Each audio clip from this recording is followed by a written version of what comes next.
Hi everyone.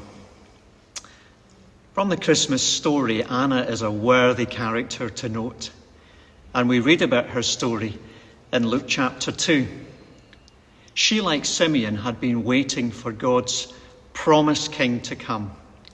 Her heart was filled with joy when Jesus, the promised Messiah, came into the temple with Joseph and Mary, who came to dedicate their child to the Lord as the Lord required. In Luke chapter 2, verse 37, it says of her, she never left the temple, but worshipped God day and night, fasting and praying. Anna's home became the temple, and she spent day and night there worshipping and praying to God. Such was her love for her Lord that she wanted to spend all her time with him.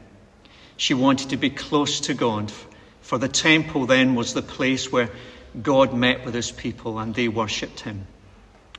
Anna was 84 years old and had only been married 7 years, then became a widow. Yet her grief and the weakness and frailty of her old age did not stop her devotion to God, to pray and worship. And I've no doubt that such trials in her life brought her closer to the Lord. What a beautiful example of someone enjoying God to such an extent that she devotes all of her time to him. Prayer and worship was her priority. Let's take this example and apply it to our own lives. What a great way to start the new year soon to come, to make worship and prayer a priority for our lives. It was the very heart of King David. David says, as the psalmist, "One thing I ask from the Lord, and that only do I seek, that I may dwell in the house of the Lord all the days of my life, and to gaze on the beauty of the Lord and to seek him in his temple." Psalm 27, verse 4.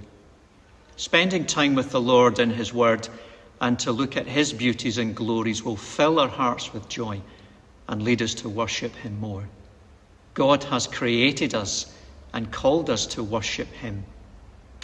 So it's not about how talented we are or how good we can sing, but through each day, it's about giving to him our appreciation of his beauties and greatness. That's what delights the heart of God. And as we approach this new year, let's be an Anna who will give ourselves to prayer and worship. And that can be such a powerful witness for God and before others. I hope you have a lovely Christmas and a prosperous and joyful new year.